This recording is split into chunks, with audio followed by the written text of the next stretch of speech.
stars of the new Food Network docuseries Bake It Till You Make It is here today with us. I am so thrilled to make this delicious looking cake. It has lemon, raspberries, and pudding, right? This is RaChelle. Welcome, RaChelle. Thank you. I'm so excited to be here. Absolutely. This is such a beautiful dessert, and let's talk about what makes it so special. Well, we're also sick of winter, so we're trying to think of Valentine's Day now and kind of get excited for that. And I thought it'd be so nice to have something fresh and light and citrusy. Absolutely. So I made this lemon raspberry pudding cake, and I want to show you how to make that today. Let's do it. Yeah, let's go through the steps. Okay, it's just a few ingredients. That's what I love. It's so easy. It's just one pan that you put it in. So in this pot, I have just 1/3 cup of flour, so not much at all. No, not at all. Yeah. That's surprising, but that's so great. Another reason it's so easy, right? Yes, and then just some sugar in here and a little bit of salt, and then we separated 4 eggs. I know eggs are a little bit pricey right now, but they're worth it. Well worth it for this amazing cake. Absolutely. Share it with the whole family. Yes. So 4 egg yolks go in here. You'll just mix that up. Okay. And then we're going to add some fresh lemon juice, about 1/2 cup. I love that citrus smell. Oh, so I do too. And then I zested 2 lemons. Okay. So that really helps to brighten up the dessert. Sure. And I'm also using a little bit of buttermilk, which is already kind of sour and tart. Sure. So it really helps to emphasize the sour and tartness of the lemons. Adds that tanginess. Yes. So great. So we'll mix that in there, and just 3 tablespoons of melted butter in there as well. Okay. And if you don't have buttermilk, you can make your own.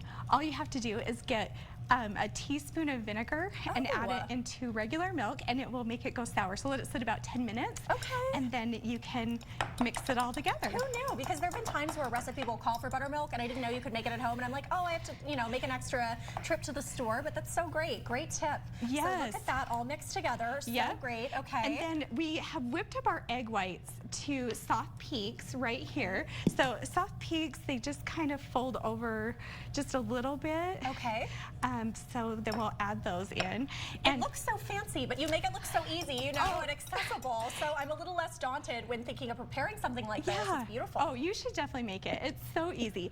Then you'll fold in about 1/3 of your egg whites. Okay, and this smells heavenly, you guys. It's amazing. I love it. So when you're folding it in, you want to keep all that air in the egg whites. So as we're mixing it, we spent time putting air into those eggs. We don't want to stir out the air. Sure, so just nice and gentle. It's okay if there's some clumps of egg whites. It will all bake together. Okay, and I want to make sure that we have enough time so we can see the end result. So this ends up looking like this. Yes. Look at how beautiful that is. Everything kind of comes together, right? You'll put it into some kind of skillet that's oven safe with about 1/2 inch of water. Okay. And then just put this mixture right into either, you can use a pie pan, you can use a cake pan, and then just bake it for 30 minutes. And it's done. So easy. So beautiful. And I love that they're a small size, so kind of individual, or you can split, depends on how hungry you are. Yeah. I want to talk, you had this experience on the show, and you've done a lot of baking. I know you've been in competitions all over. It's incredible. Was it just so wonderful being on the show and this experience? Yeah, it actually really was just a highlight of my life. It was so much fun, and they came to my home and filmed, so my family got to be involved in the process too. We got to have those experiences together. So lovely. So it was awesome. And then they'd fly us across the country to all these competitions I'd never been to before, like Cookie Con, Dessert Wars. Oh, RaChelle, well, I know people want to learn more about you and see more. Yeah. We can go to the website on your screen, but it's been so great having you in. Thank you again. Yes. Okay. Thank you so much. It was so fun.